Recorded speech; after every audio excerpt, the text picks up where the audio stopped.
बच्चों, आज हम कक्षा 10 अध्याय 3 धातु और अधातु में खनिज, अयस्क, गैंग, धातुकर्म की आधारभूत विधियाँ, धातुकर्म, निस्तापन, भर्जन एवं थर्मिट अपक्रिया के बारे में अध्ययन करेंगे। तो पहले हम देखेंगे कि खनिज क्या चीज़ होता है। तो पृथ्वी की भूपटल में तथा पृथ्वी के अंदर बहुत से खनिज पाए जाते हैं। लोहा, सोना, चांदी, तांबा, एल्युमिनियम के, जो पृथ्वी में से खोद करके प्राप्त किया जाता है। तो हेडिंग डालेंगे खनिज, मिनरल्स। पृथ्वी की भूपटल में प्राकृतिक रूप से धातु तथा उनके यौगिक जिस रूप में प्राप्त होते हैं उसे खनिज कहते हैं। इस प्रकार से पृथ्वी में क्या होता है, बहुत से खनिज पाए जाते हैं। लेकिन उन खनिजों में कुछ खनिज ऐसे होते हैं जिनसे हम धातु को सरलता और पूर्वक और कम लागत में प्राप्त करते हैं। तो वे खनिज जिनसे हम क्या करते हैं, किसी धातु को सरलतापूर्वक एवं कम लागत में प्राप्त करते हैं, उसको हम क्या कहते हैं, अयस्क ओर्स कहते हैं। तो हेडिंग डालेंगे अयस्क ओर्स। तो ये क्या चीज़ है कि ऐसे खनिज को जिसमें से किसी धातु को सरलतापूर्वक तथा कम खर्च में प्राप्त किया जाता है उसे अयस्क कहते हैं। इस प्रकार देखा जाए तो सभी अयस्क खनिज होते हैं, परंतु सभी खनिज अयस्क नहीं होते। अर्थात जितने भी अयस्क हैं वो एक प्रकार के खनिज हैं, परंतु सभी खनिज अयस्क नहीं होते, क्योंकि कुछ खनिज ऐसे होते हैं जिनसे धातु को सरलतापूर्वक और कम लागत में प्राप्त नहीं किया जाता। उसे प्राप्त करने में अधिक कठिनाई होती है और खर्चा ज़्यादा आता है। तो ऐसे खनिज को हम अयस्क नहीं कहते, बल्कि अयस्क किसको कहते हैं, जिसमें से किसी धातु को हम सरलतापूर्वक तथा कम खर्च में प्राप्त करते हैं, उसे हम अयस्क या ओर्स कहते हैं। यहाँ पर हम कुछ प्रमुख धातुओं और उनके अयस्क के बारे में चर्चा करेंगे। तो देखिए यहाँ पे जो चार्ट बना है, इस चार्ट में देखिए यहाँ लिखा है धातु का नाम और यहाँ पे अयस्क का नाम। तब देखिए धातु है कापर, तांबा। तो तांबे का प्रमुख अयस्क क्या है, कापर पायराइट, CuFeS2। ऐसे लोहा आयरन है, आयरन का अयस्क क्या है, हीमेटाइट Fe2O3 या मैग्नेटाइट Fe3O4।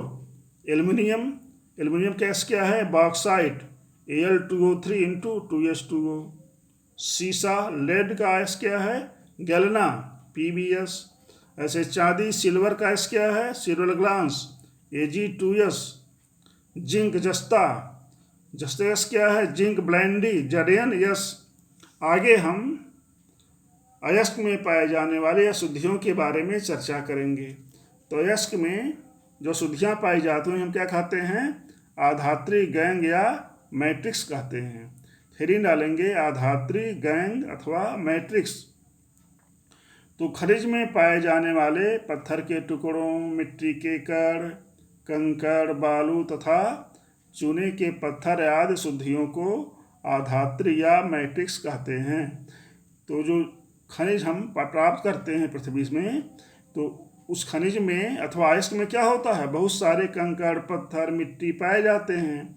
जो कंकड़, पत्थर, मिट्टी के टुकड़े, बालू हैं, ये जो कंकड़, पत्थर, मिट्टी के टुकड़े और बालू, चूना पत्थर आदि, उसको क्या कहलाता है, आधात्री, गैंग अथवा मैट्रिक्स कहते हैं। ये अशुद्धियाँ होती हैं।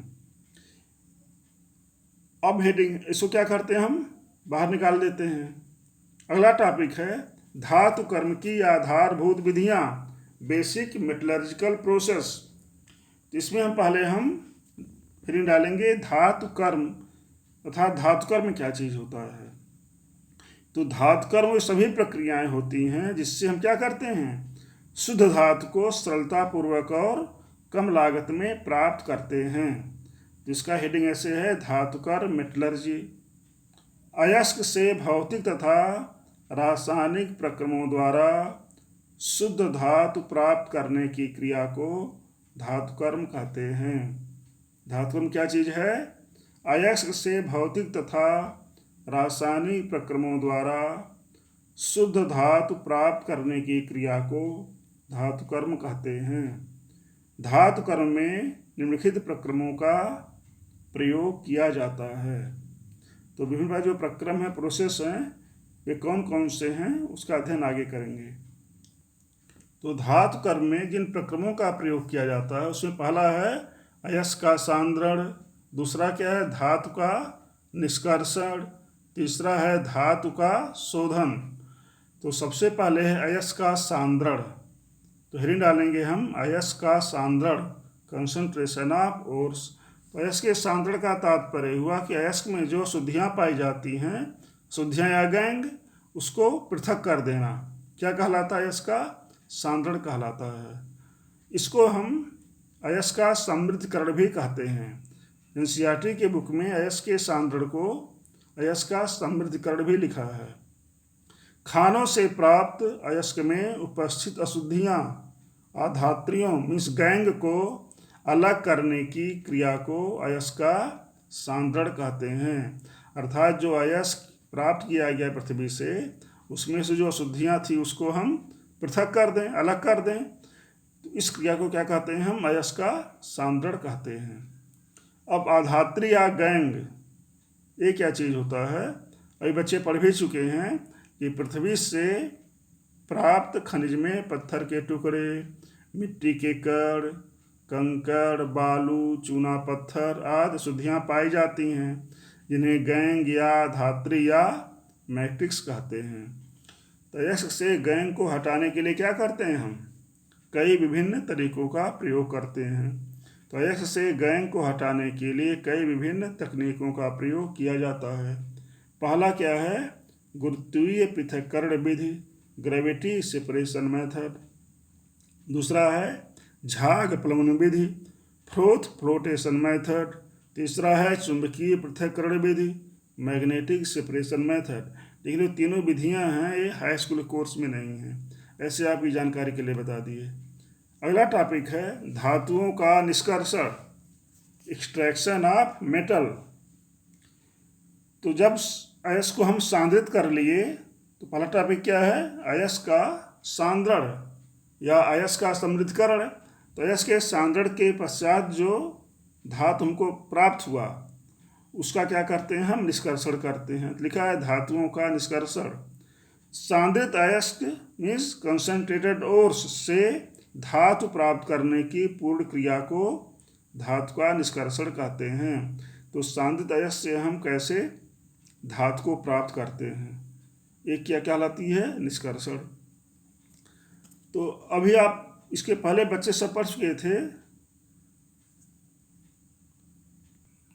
इसके पहले बच्चे क्या पढ़ चुके थे, सक्रियता श्रेणी। तो सक्रियता श्रेणी में अब क्रियाशीलता के आधार पर धातुओं को 3 वर्गों में विभाजित किया जाता है। सब बच्चों ने क्या किया था, सक्रियता श्रेणी के बारे में अध्ययन किया था।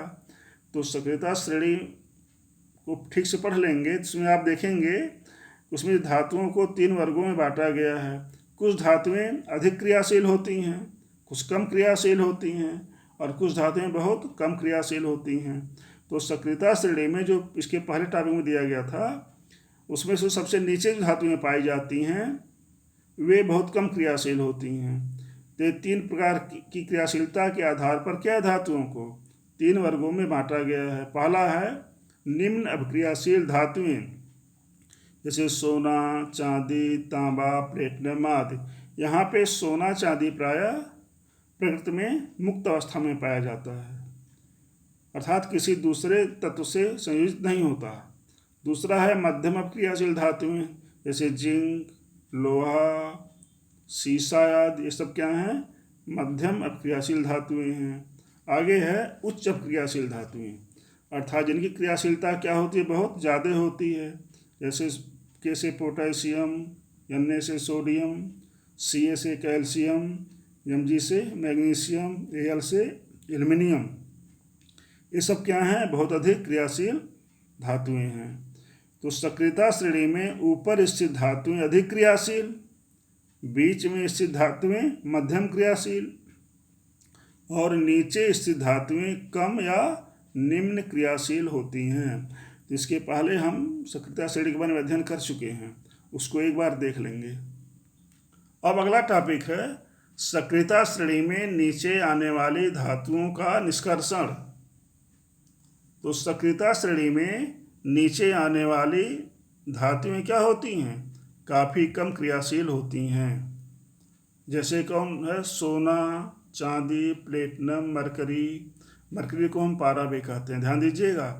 पारा एक द्रव धातु है जो थर्मामीटर में धरा जाता है। तांबा आदि। अभी मैंने बताया कि इसमें से सोना, चांदी, प्लेटिनम क्या होते हैं? प्रायः प्रकृति में स्वतंत्र अवस्था में पाए जाते हैं। इनके धातुओं के ऑक्साइड को केवल गर्म करके हम शुद्ध धातु प्राप्त कर सकते हैं। जैसे सिनाबार क्या है? HGS। ये पारे या मरकरी का अयस्क है। तो पारे या मरकरी के अयस्क को क्या करते हैं? हम गर्म करते हैं। जैसे हम HGS। सिनाबार क्या है? पारे का अयस्क है, सिनाबार है। 2HGS मर्क्यूरिक सल्फाइड, इसको क्या करते हैं हम? 3O2 ऑक्सीजन के साथ गर्म करते हैं तो क्या बनता है? 2HgO मर्क्यूरिक ऑक्साइड और सल्फर डाइऑक्साइड 2SO2। अब क्या करते हैं हम? 2HgO मर्क्यूरिक ऑक्साइड को गर्म करते हैं तो क्या प्राप्त होता है? 2Hg मरकरी प्राप्त हुआ और O2 ऑक्सीजन गैस बाहर निकल गया। इस प्रकार से हम क्या करते हैं? धातु को प्राप्त करते हैं। इसी प्रकार दूसरा देखिए, जो तांबे का अयस्क है कॉपर सल्फाइड, तो 2Cu2S प्लस 3O2, इसको गर्म करेंगे तो क्या बन जाएगा? कॉपर ऑक्साइड और फिर सल्फर डाइऑक्साइड। अब हम कॉपर सल्फाइड तथा कॉपर ऑक्साइड और कॉपर सल्फाइड 2Cu2O, ये क्या है? कॉपर ऑक्साइड है। और Cu2S ये क्या है? कॉपर सल्फाइड है। दोनों को गर्म करेंगे तो क्या प्राप्त होगा? 6Cu कॉपर प्राप्त होगा और SO2 सल्फर डाई ऑक्साइड प्राप्त होगा। अगला टॉपिक है सक्रियता श्रेणी के मध्य में स्थित धातुओं का निष्कर्षण। तो सक्रियता श्रेणी में देखिए जो मध्य में धातुएं हैं, अब इसके बारे में बताए थे कि सक्रियता श्रेणी के मध्य में स्थित धातुओं की क्रियाशीलता क्या होती है? मध्यम होती है। जैसे आयरन, लोहा, जिंक, जस्ता, लेड, सीसा आदि, ये सभी धातुओं की क्रियाशीलता क्या होती है? मध्यम होती है। प्रकृति में ये सल्फाइड या कार्बोनेट के रूप में पाई जाती हैं। अब इन्हें पहले क्या करते हैं हम? इनको इनके ऑक्साइड में बदलते हैं और ऑक्साइड में परिवर्तित किया जाता है। इसमें प्रमुख विधि निम्नलिखित है। इसको हम जो सल्फाइड और कार्बन अयस्क हैं, इसको सबसे पहले क्या करते हैं? हम इनके ऑक्साइड में परिवर्तित करते हैं। इसमें दो तरीका मुख्य है। पहला है भर्जन, रोस्टिंग, और दूसरा है निस्तापन। तो भर्जन क्या चीज़ होता है कि सल्फाइड अयस्क को वायु की उपस्थिति में अधिक ताप पर गर्म करने पर क्या होता है? यह ऑक्साइड में परिवर्तित हो जाता है। इसे भर्जन या रोस्टिंग कहते हैं। ध्यान दीजिए, भर्जन क्या चीज़ होता है? धातुओं का जो अयस्क है उसको क्या करते हैं? ऑक्सीजन की उपस्थिति में गर्म करिए जिससे धातु पिघलने भी ना पाए और उसमें से अशुद्धि क्या हो? दूर हो जाए। तो ये प्रक्रिया भर्जन कहलाती है। 2ZnS zinc sulphide plus 3O2, इसको गर्म करेंगे तो क्या बनेगा? 2ZnO zinc oxide plus 2SO2 sulphur dioxide. दूसरा है निस्तापन, कैल्सिनेशन। तो कार्बोनेट अयस्क को सीमित वायु या बहुत कम वायु की उपस्थिति में अधिक ताप पर गर्म करने पर क्या होता है? यह ऑक्साइड में परिवर्तित हो जाता है, जिसे निस्तापन कहते हैं। जैसे देखिए यहाँ पे जिंक कार्बोनेट है ZnCO3, इसको गर्म करेंगे लेकिन पिघलेगा नहीं, बिना पिघलाए गर्म करेंगे तो बन जाएगा जिंक ऑक्साइड और यहाँ पे कार्बन डाइऑक्साइड। तो कार्बन डाइऑक्साइड जो शुद्धि है ये उड़ जाएगा और क्या बच जाएगा? Zinc oxide. इसके बाद धातु ऑक्साइड का अपचयन किया जाता है। यहाँ पर हम बता दें कि निस्तापन और भर्जन में अंतर क्या है। तो भर्जन में जो अयस्क है उसको ऑक्सीजन की उपस्थिति में गर्म करते हैं। ध्यान दीजिएगा, भर्जन क्रिया में अयस्को ऑक्सीजन की उपस्थिति में अधिक ताप पर गर्म करते हैं, तो उसमें जो अशुद्धि होती है वो बाहर निकल जाती है और धातु का ऑक्साइड प्राप्त हो जाता है। निस्तापन क्रिया में हम अयस्को बहुत कम ऑक्सीजन में या ऑक्सीजन की अनुपस्थिति में गर्म करते हैं। उतना ही ऑक्सीजन चाहिए जो ईंधन को जलाने के लिए पर्याप्त हो, अर्थात सीमित वायु सीमित ऑक्सीजन की उपस्थिति में गर्म करते हैं। तो यहाँ पर देखिए, भर्जन क्रिया में ऑक्सीजन है लेकिन निस्तापन क्रिया में ऑक्सीजन नहीं है। यहाँ पे हम कार्बोनेट गैस को उच्च ताप पर बिना पिघलाए गर्म करते हैं और वो धातु क्या होता है, जिंक ऑक्साइड में बदल जाता है और जो अशुद्धि होती है वो कार्बन डाइऑक्साइड के रूप में बाहर निकल जाती है। दोनों में अंतर, भर्जन में ऑक्सीजन की आवश्यकता होती है और निस्तापन में ऑक्सीजन की आवश्यकता नहीं होती। आगे है धातु ऑक्साइड का अपचयन। अब जो ऑक्साइड हमने प्राप्त कर लिया उसका अपचयन कैसे करेंगे, उसमें ऑक्सीजन को बाहर कैसे निकालेंगे। तो उपयुक्त अपचायक जैसे कोक द्वारा धातु ऑक्साइड को गर्म करके धातु प्राप्त किया जाता है। तो धातु ऑक्साइड में कोक को मिला देते हैं, तो कोक को मिला के गर्म करेंगे तो क्या होगा, ऑक्सीजन कोक कार्बन का बना होता है, इससे क्रिया करके कार्बन मोनोऑक्साइड के रूप में निकल जाएगा और धातु प्राप्त हो जाएगा। कोक क्या चीज़ होता है, कोयले को किसी बंद बर्तन में गर्म करने पर बिना जलाए, कोयले को बिना जलाए किसी बर्तन में गर्म करने पर जो उसमें से गैस होता है, धुआं होता है, वो बाहर निकल जाता है। बाकी जो चीज़ बच जाता है उसे हम कोक कहते हैं। थर्मिट अभिक्रिया एक प्रक्रिया होती है जिसका थर्मिट अभिक्रिया। सब बच्चों ने बिल्डिंग की दुकान पर बिल्डिंग करते हुए देखा होगा। जो लोहे का पुर्जे होते हैं, टूट जाते हैं, लोग बिल्डिंग कराते हैं। साइकिल में टूट जाने में बिल्डिंग कराते हैं, मोटरसाइकिल में बिल्डिंग कराते हैं। ऐसे रेल की पटरियों में भी बिल्डिंग होता है। तो वहाँ पर आप देखते होंगे कि एल्युमिनियम की छड़ होती है, तो जहाँ पे बिल्डिंग किया जाता है वहाँ पर उसको एल्युमिनियम की छड़ को लगा देते हैं और फिर बिल्डिंग करते हैं। तो यहाँ पे जो एल्युमिनियम का जो छड़ है वो क्या करता है, जो लोहा है उसको मूर्छा लगा होता है तो आयरन ऑक्साइड बन जाता है। लोहा क्या करता है, ऑक्सीजन से क्रिया करके बनाता है आयरन ऑक्साइड, जो मूर्छे के रूप में होता है। तो एल्युमिनियम जब क्रिया करता है उससे तो तापमान बहुत ज़्यादा बढ़ जाता है और इस प्रकार से लोहा पिघल जाता है और पिघल करके दोनों तरफ का लोहा बीच में जुड़ जाता है। इसे कहते हैं हम थर्मिट अपक्रिया।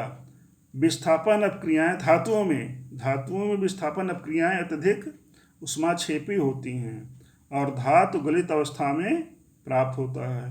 तो धातु में जो विस्थापन अपक्रियाएँ होती हैं उसके फलस्वरूप क्या होता है, धातु गल जाता है, क्योंकि इस अवस्था में बहुत अधिक मात्रा में ऊष्मा उत्पन्न होती है।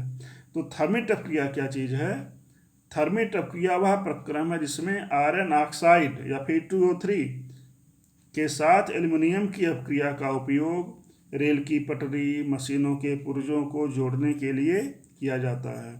तो आप देखते हो कि बिल्डिंग में कि एल्युमिनियम की छड़ लिए रहते हैं बिल्डिंग करने वाले लोग, और उसकी छड़ को क्या करते हैं, जब बिल्डिंग करते समय जब जो धातु के मशीनों के पुर्जों को या रेल की पटरी को जोड़ते हैं तो बीच में लगाए रहते हैं।